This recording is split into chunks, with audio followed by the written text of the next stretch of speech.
ready to build resiliency, create a healthy lifestyle, and overcome adversity with a warrior mindset. This is Define the Fight with Mariah Prussia. Hey everybody, welcome to this fine Monday morning. We do not have snow, so we know that life is good, but you know what? It is on its way. We speak a lot about a variety of different topics here on Define the Fight, but what I feel most important is coming off a really great weekend. We had our fights out in Belcourt, North Dakota at the Skydancer Casino and Resort, but then also the Mike Tyson, Jake Paul. You look at different things that correlate when it comes to athletes and how it transfers in life. So I'm very grateful to have an individual from the founder, the owner of Dynasty Elite Athletics, Nick Hawkins, who is now living in Fargo, North Dakota, and is living the dream and creating beasts on the football field. So, you know, Nick, welcome to the show, man. Hey, good morning. Thanks for having me. I heard you say about snow and it's coming. Hopefully it stay away though. For real. Well, in North Dakota, you know, we're lucky that it stayed away so far, you know. So let's talk about you, Nick. You know, I know you are a big advocate in developing athletes into being literally powerhouses inside and out.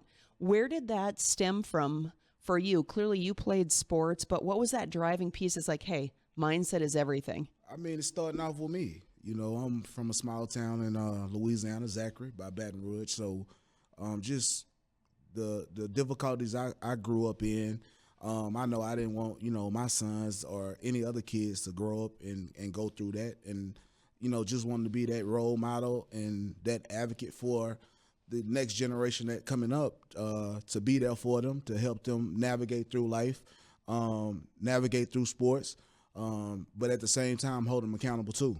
100%. Now, you'd mentioned you had gone through different difficulties. What are some of the different adversities, or not adversities, but the things that you had faced that you really had to dive in and say, okay, I need to overcome this? You know, growing up in a single parent household, feeling sorry for myself, you know, hanging around with the wrong crowd. You know, sometimes you got to lose it all for you to understand how much you really had. So just overcoming the things that I went to be where I'm at today. I just started with a mental mindset. Just understanding that you don't want to be in a situation that you've been in for the rest of your life. And just really focusing in.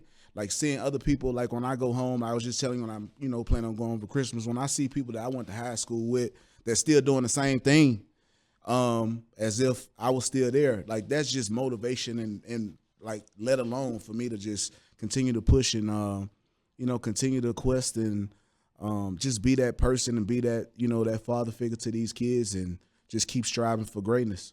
And it comes down to choices. And I think that's the key thing is, hey, we have choices. They're going to be challenging and they're going to push you to all ends. And sometimes too, if you were brought up in chaos, right, you're going to gravitate towards that energy, or you're going to say, hey, I want to get away from this type of energy and I want to create and move in towards the calm.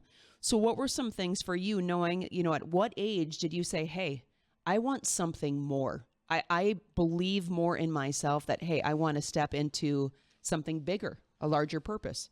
I mean, probably 10th grade, probably around 10th grade, Zachary High School. You know, that's when I really got in some stuff that I know I really couldn't get out of without my mama helping me get out of that situation. And I just knew that I was, you know, really one strike away from my life being changed forever.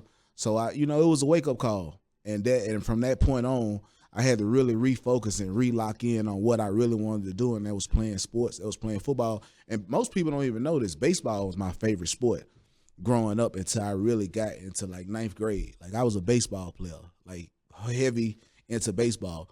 So 10th grade, that's when I really started taking football serious, and I started playing varsity. And that's when the offers came. But then a situation came up. I was with the wrong crowd at the wrong time, and you know how that goes. And I had to really refocus because at the same time, you know, I was with this crowd and we got into something, and it could have really went left. But by the grace of God, everything really worked its way out. And, you know, that's kind of like my story. That's what I keep in the back of my head. That's why I'm so aggressive and so passionate about this sport of football and being around kids, because I don't want them to make those mistakes that I made when they have a clean slate. All they really got to do is go to school, mind their business, do what their parents supposed to do, and come give it all for their brother on the field. That's all they got to do. That's awesome. And For sure. So for you, who was the mentor when you were having concerns, right? Issues. We've all had stuff, right? sure. Let's be honest. For sure. But there's usually somebody that stands out. Like, this is a person that really helped me turn the corner and help me take that next step or next level. I say family friends. Name was Johnny Tilley. He really seen my potential, and he was telling me at an early age the direction I was going in. It was going to catch up with me because I really had anger management problems young, and the reason why I played sports was to channel, and that's the reason why a lot of these student athletes do play, and their parents want them to play so they can channel that aggression, but at the same time let it out when it's needed. So he's seen that potential in me, but at the same time I wasn't really hearing him. You know what I'm saying? Sometimes you get big head when you feel like you're the man of your city or the man of your town or the man of your school or the man of your town. So at the same time, I had to really lock in and understand that it's bigger than me. Like, it's all about team. It's no I in team. So by him steady staying on me and busting my tail and telling me what I didn't want to hear but what I needed to hear, that really, really made me lock in and like, man, look, bro, you gotta do what you gotta do, and you gotta switch this thing up because you, like I said, you one mistake away from your life being totally different. Well, I think too, there's different types of coaches. For sure. You've got different streams where it's more the coddler, the in-between, and the ones that are after you or on your case. Yeah. And I liked personally when I was growing up as an athlete, I loved it when my coach got after me because it meant to me that she cared and she saw my potential and was really trying to push to the edge of like, okay, Mariah, I know that you have more within you. And I'm assuming that was the same with your coach too. It's like, yes, all right, get after you. Like, you can produce, man. I mean, I'm not that old, but I'm from the old school. Are you calling me old? No, ma'am. I just want to double check. I'm not. But I came up under some old school coaches, and by me transitioning from an athlete into a coach, I've tried to take everything from every coach that I ever had any dealings with and compile that and compartmentalize that into my head and want to, give that back to the kids that I'm around. And the first thing, you got to care about the person, not the athlete. It's all about the person first. And then when you talk, like sometimes, like I'm telling you, if I ever get a chance to, coach, like, being around Jace, if I ever get a chance to be around your kid, man, I'm going to bust their tail. Like I tell people all the time, my son playing the program, he's 13. If I'm hard on him, I'm going to be hard on your kids as well. I'm just going to bust your butt if needed. Some people need that extra boost. Then some kids, you gotta give them a little TLC. It's about the person. You got to understand and understand the person and see what makes them tick. Everybody can't take tough discipline and tough love. Some people, you got to put your shoulder around them and be like, look, bro, look, baby, look, hey.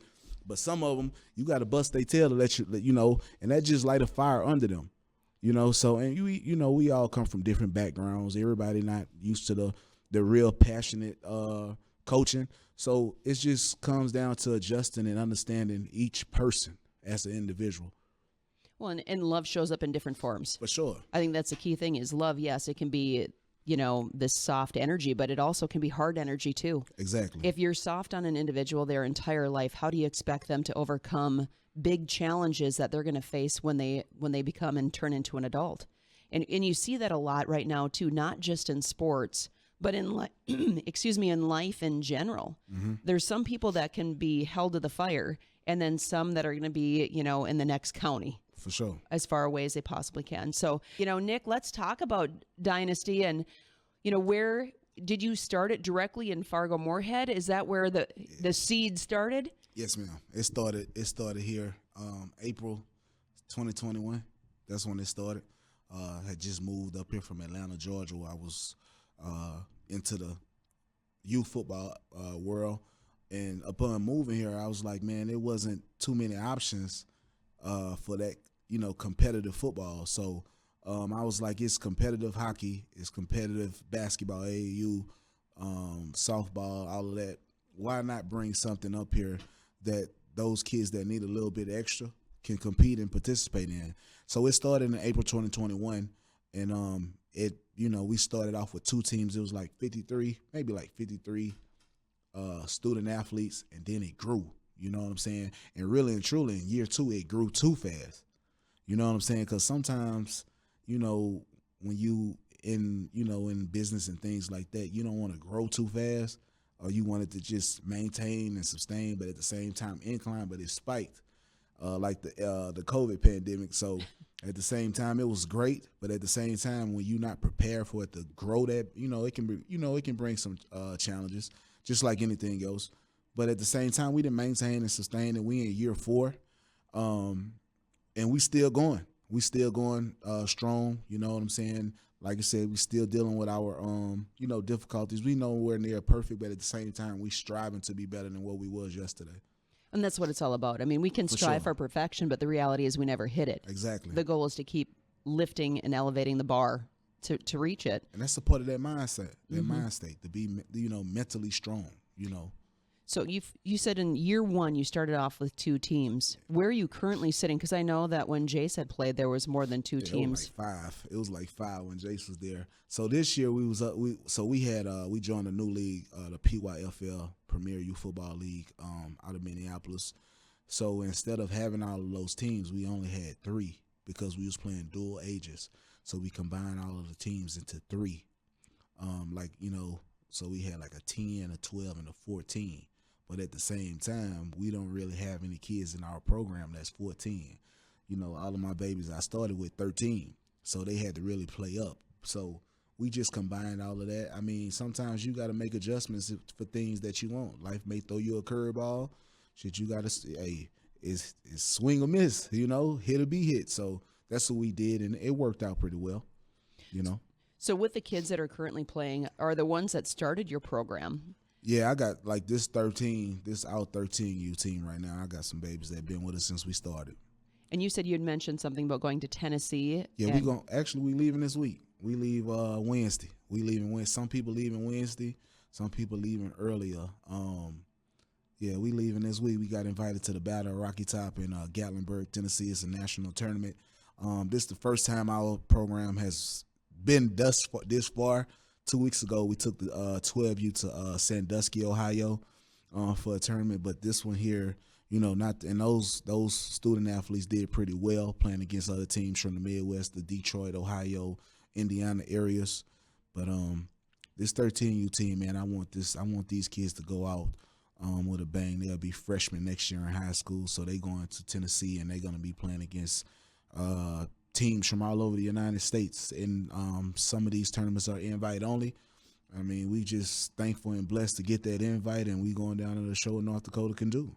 Absolutely, and it's all about exposure, but it's also about experience. Correct. So for them to get up against tough athletes from different states, that's what it's all about. Because you can look back, how many times when we were 13 did we have an opportunity to compete in whatever sport it may or may not have been, against high caliber athletes from throughout the United States? For sure. And that's great. That's what I'm saying. That's when the exposure comes from. But the thing is, I just want them to soak this stuff in, because they may be rubbing shoulders or going to war with somebody with them that they may see later on in life, or that they can tell their kids about. So this is big, not only for Dynasty, but I want people to understand it's big for Fargo, North Dakota, the state of North Dakota, this region, this area we in, that these kids about to go down there and put it on the line for this area. So I think it's huge and it's monumental, not only for these kids, but these parents, our program, the supporters, and everybody, these coaches who volunteer their time, having to miss work, being away from family and things like that. Man, we really excited to get down there and show the rest of these states what we can do. But at the same time, we still got to prepare too. We still got 2 more days of preparation. So we got to finish strong here before we depart to go down there to Tennessee. So you're talking about practice. I know, again, when my son was with you guys prior to moving, you have intense practices, which is great. What does that look like? And the expectations for individuals are like, hey, I've never heard of your program, but hey, my son, might be interested in diving in. What does that look like? Well, I mean, we start in June, We start in June. We almost in the middle of November right now. So, some people can get burnt out on it, but it's mental. All of this is mental. Yeah, it's grueling. I mean, our whole mission is to prepare these kids for high school, So, yeah, our practices are very intense. You're gonna get the raw, uncut, coaching, you know. But at the same time, we're not only preparing them for high school, we're preparing them for life too, because they're going to be hard. I mean, but at the same time, we hope that they're learning and they are picking up something in the things that we do. It's not no coddling. It's just straight what you're going to get as if you in high school. Some kids navigate to it and gravitate. Some kids, they may not. But at the same time, if you stick with it and be consistent with it, you're really going to pick up things, and it can change how the way you do things in school, in sports, and in life. But you just got to stick with it. It's going everything that you do for the first time going to be hard. But consistency makes winners. You know what I'm saying? Because I'm going to tell you, Mariah, the first, I was year one here, I don't think we won a game, but at these kids that are stuck with this, they understanding what it is to start from the bottom and continually rise to the top. And when you get to the top, man, it's still issues too. It's still problems that you got to overcome, and because everybody want to knock you off. You understand? So, it's just all about, it's crazy that you said when you hit me up about coming on, we talking about the mindset and resiliency and stuff, because that's something that we do daily in our personal lives. We always got to be resilient and be able to face and navigate through adversity, because it's going to come. It's inevitable. You can't avoid it. You just got to face it and embrace it. So, yeah, it's crazy to sit back and talk about this. And like I was telling somebody today, I was like, man, I don't like the spotlight that comes with this program, but at the same time, it's really something that I really love and care for. Like, I go to war behind this program and these kids, because that's what I love, and that's what I feel like God brought me up here for. My purpose was to be where I'm at right now. I agree with you wholeheartedly. And when you talk about the fact your first year that you guys didn't even win a game, I think the biggest way that we look at sports is it's got to be successful. It's got to be successful. But how do you measure success, right? And when somebody is first starting, is it about getting the W, or is it about the progressions that start coming with it? Because the thing is, you can have an undefeated season and have a lot of gaps and a lot of holes in the game. Correct.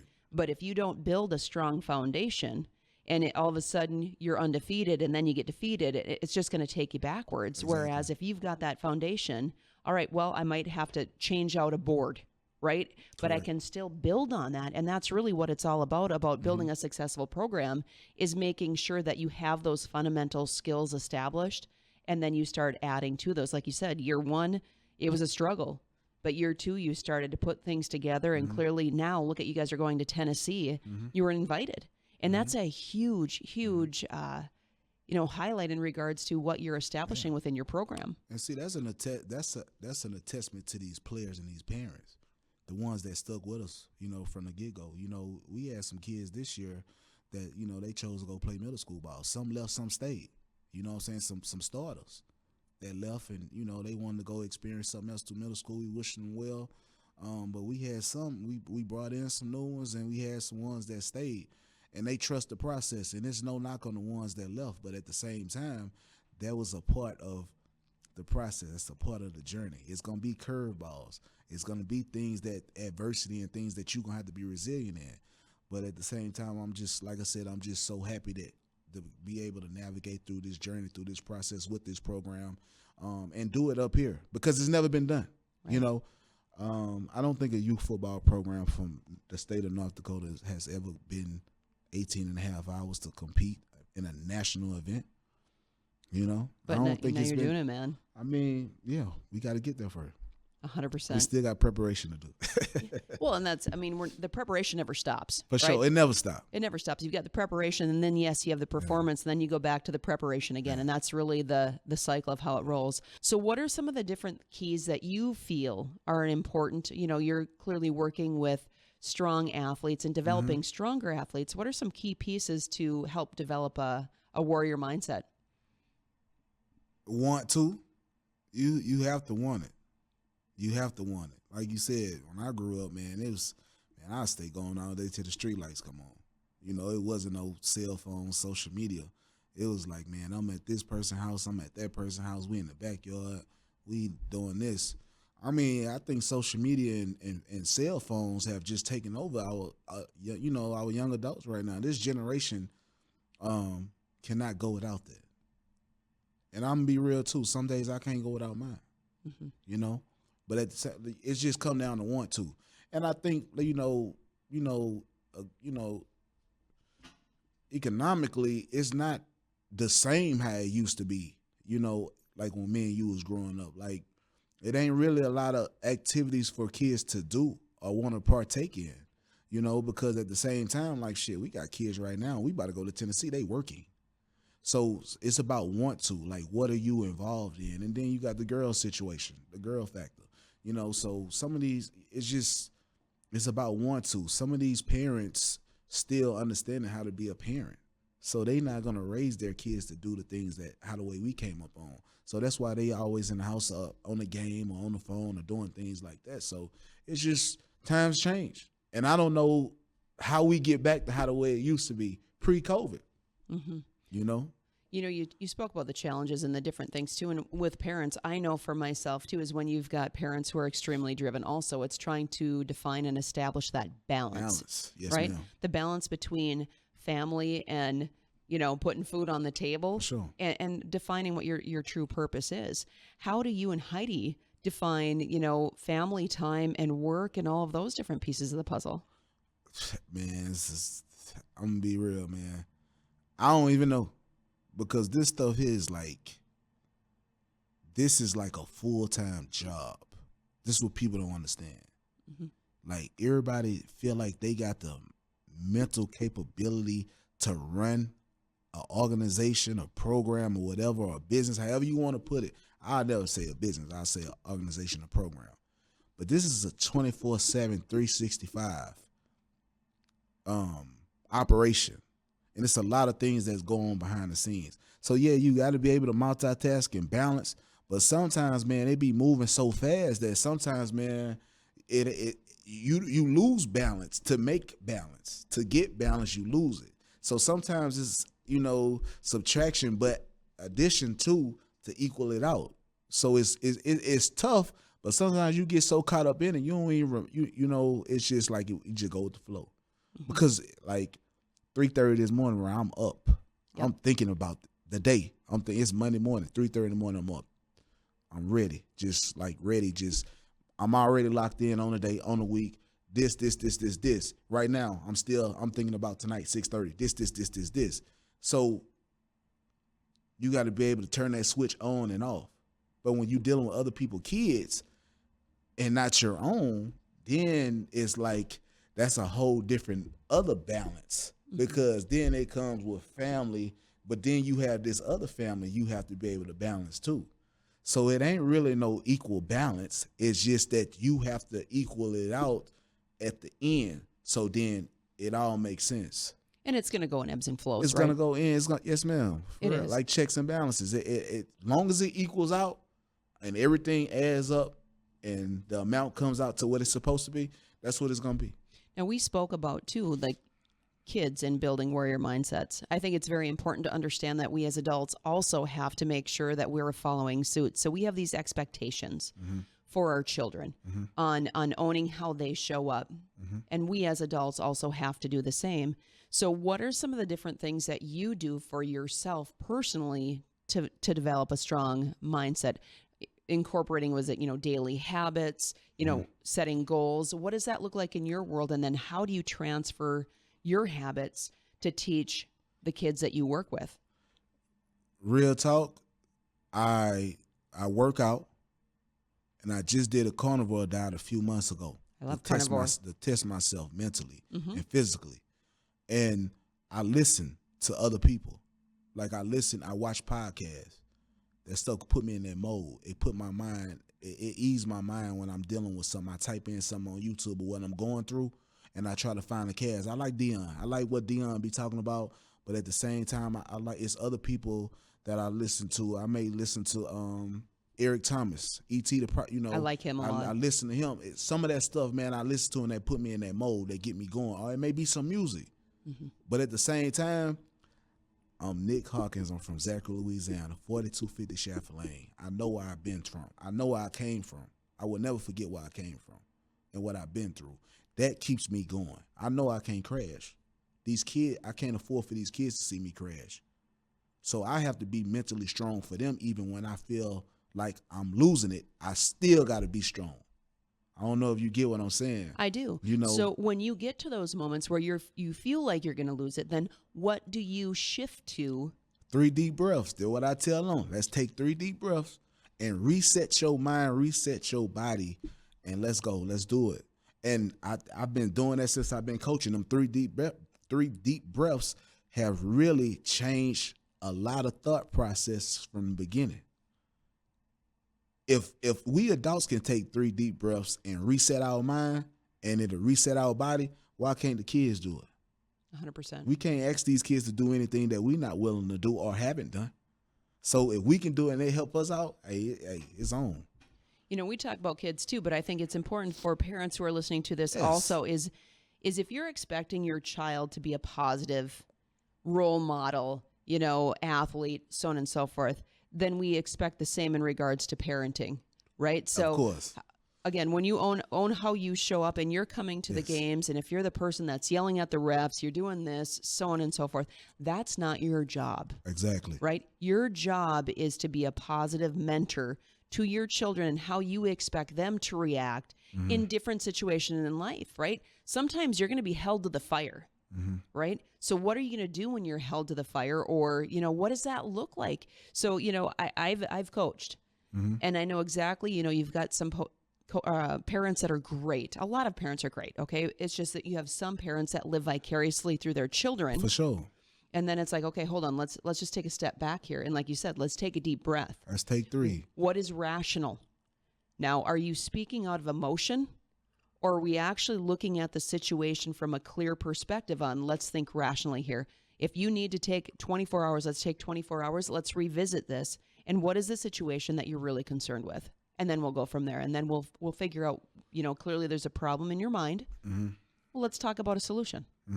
And I think one of the things that I'll tell our kids too, because we had a female that actually balled too. But I think what I tell our kids is that it's no superstars. Everybody's a star. It's nobody bigger than the team, you know. So far as like, you know, like that 24-hour rule with parents, you know, hostile, man, I don't really be trying to talk to parents. I really don't, because I'm a parent. But at the same time, I know how to take that parent hat off and be a coach to not only my son, but all of these other kids as well. So at the same time, like yelling at the refs and being, you know, defiant and, you know, loud and obnoxious, man, we all human beings and we all have feelings too. So you got to be respectful of other people's feelings, and you got to be respectful of other people's time too, because nobody's getting paid for this. That's the goal. Right. But we're not getting paid for this. But at the same, we got to have a mutual understanding. And we not about to get out here in front of no kids and act clowns and go crazy like that, man. We got to be respectful because we want them to be respectful adults. It starts with us. So we got to hold ourselves accountable too. Core value number 3, accountability. We got to hold ourselves accountable. So, yeah. No, I agree with you. And, you know, listening. So I was a varsity coach back in the day, right, for volleyball, basketball, track, but sitting in the crowd and listening, right? Just listening. It taught me a lot in regards to coaching, but then also it more so taught me about parenting. So now with, you know, having kids in athletics, so on and so forth, and in that coaching perspective, is I swore to myself that I would never live vicariously through my children in the sports and what they did. I would be there and have a clean slate in regards to, I am your parent, right? I'm here to listen. I'm here to help assist and empower you in different ways, but also hold you responsible, For sure. right? To have a better understanding. I'm not here, and I tell my kids this, I'm not here to be your friend. I am here to be your parent. And I think when we start drawing and distinguishing those lines as a parent, that's when it becomes a really, truly healthy relationship. And that's when kids start developing that warrior mindset where it's not like mom's going to give in to me, dad's going to give in to me when I'm the best thing since white on rice. You know, let's just be honest with our kids, because that's when we're helping develop them into stronger individuals overall. 1,000% correct what you just said. And I'm glad you put that in perspective, because I think a lot of people still need to be reminded of that. I mean, we as human, me too, I need to be reminded of that too. It's like when we in certain situations, we got to remind ourselves that we are your parent. We not friends and none of that. You know what I'm saying? And that's probably, part of the reason why our economy is the way it is too. It's a lot of parents want to be their kids' friend rather than their parents. And then that gives them a sense of entitlement, because, going back to practice, our practices are hard. Mm-hmm. Our practices are hard. I would rather you quit on us in practice rather you quit in the game. Practice going to let us know what you're going to do. The 100%. Game is easy. Right. We want our practices to be hard. And there's no entitlement. There's no, I'm the man, none of that stuff, man. It's all about team. And I think parents kind of navigate towards that. I'm glad I'm not in the stands because I'm pretty sure it's crazy stuff they go in the stands what people be saying. But at the same time, we got to be realistic and rational too. Nobody going to the NFL tomorrow. No, 100%. Especially, I've never seen a 13-year-old, you don't want to be pulling that against somebody who's like 350, right? Let's be rational now. 100%. So, Nick, you clearly are very passionate in regards to your purpose and what that looks like to you and where it stems from. What are some different tips that you would share for a parent and then also for a child, whether it has to do with development and on the football field or just in life in general? Far as parents, you have to let your kids experience tough environments and situations. You have to allow them to fail and be able to overcome failure to gain success. Nobody has gained success by not being able to experience failure. So let them experience hard. Let them experience tough, difficult environments and situations. That soft stuff, bro, we gotta get this, we gotta get over this soft mentality as people because we don't want this next generation to come up with that mentality. So let them experience failure. Yeah, failure is not final. So let them experience that, let them overcome that, let them face it and embrace it. 100%. And with failure, I think we don't allow it enough. We don't. And we look at it as a bad thing when the reality is that's where the largest level of growth occurs. So, you know what? Fail forward is really what it comes down to. How about for kids? What is a tip that you'd like to provide to kids that might be struggling to define their identity in a sport where, when hormones start shifting, so on and so forth? I know it was tough with transitioning for Jason to 7th grade football where you're playing against 8th graders too, right? Mm-hmm. A lot bigger testosterone has hit. What would you say for young men, in that shift? It's a quote by Oscar Wilde that I ever since I found it, I just stick with it. Be yourself, everybody else is taken. If you know what you can do, disregard what's going on around you. Do what you do and do what you do best. Do what you do best to contribute to the overall team. Do what you do best to contribute to your overall self. Do what you do best to contribute to your family and what you're seeking and what your purpose is. Don't try to be nobody other than yourself. 100%. Okay, if you make a mistake, move on to the next play. Everybody gonna make a mistake. You understand? If you're gonna make a mistake going 110 miles and running. But don't quit. That's not an option. That's the mentality we have to have. Do not quit, embrace hard, and keep going. That's awesome. Great words of advice. Yes, ma'am. So with you, Nick, in regards to Dynasty Elite Athletics, how can individuals get in contact to have their kids? Like you had mentioned, you've got a female too, mixing into football. A dog too. Hey, and I'll tell you what, I wanted to play, if volleyball wasn't there, I would have played football. Yes, I'm looking at, let's hit. Yeah, you can reach us on Facebook, Dynasty Elite Athletics, our website, www.dynastyeliteathletics.com. Just social media, just reach us. We moving, we active in the community. So just find us, reach out to us. We will engage with you and let you know about events and things that's coming up, and go from there. The thing is, man, we don't turn away kids. We don't turn them away. We feel like we can start beginners, and by the time that they leave our program, they'll be way more established than where they started. So we don't turn away any kids. Please, parents, if you're looking for a more competitive environment, a more competitive level of play, don't hesitate to reach out to us. Yes, it's real football, And yes, we do travel. So those are things too. And at the same time too, these kids like to travel, and these parents are traveling in other sports too. So why not travel in football? There you go. For sure. So you have your guys' game coming up this upcoming weekend. Do you know if that is going to be live streamed in Tennessee? I don't know I don't know the handles that's going to be live streaming it, but if you follow our Facebook page, I'll share it to you if it's live as soon as I get that information, and we'll do it because we really want to put on for the state of North Dakota. So that's amazing. Well, I want to thank you, Nick, for everything that you're doing and building within the community and for our youth, and really bringing the sport to a new level within young ages. You know, and that's really what it's all about, is how can you help build a community? How can you help build the youth?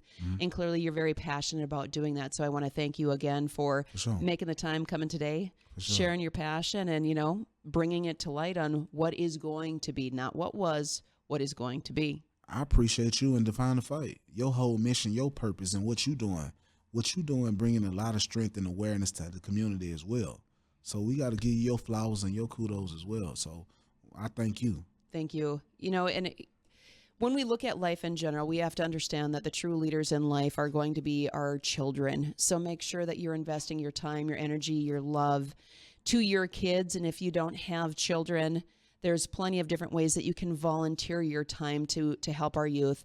If you are looking to help volunteer time, you can look forward to our nonprofit, which is definethefight.org, where we are helping kids, teaching them how to grow food, how it correlates with their body, going into a warrior mindset, and owning how they can become an effective leader, not only for themselves, but in life to others. Because you know what? It takes one drop in an ocean to create, you know, and it's like, and without that one drop, the ocean would be incomplete. And that's what life is all about, is each of us have different attributes and contributions that we can bring forth in life.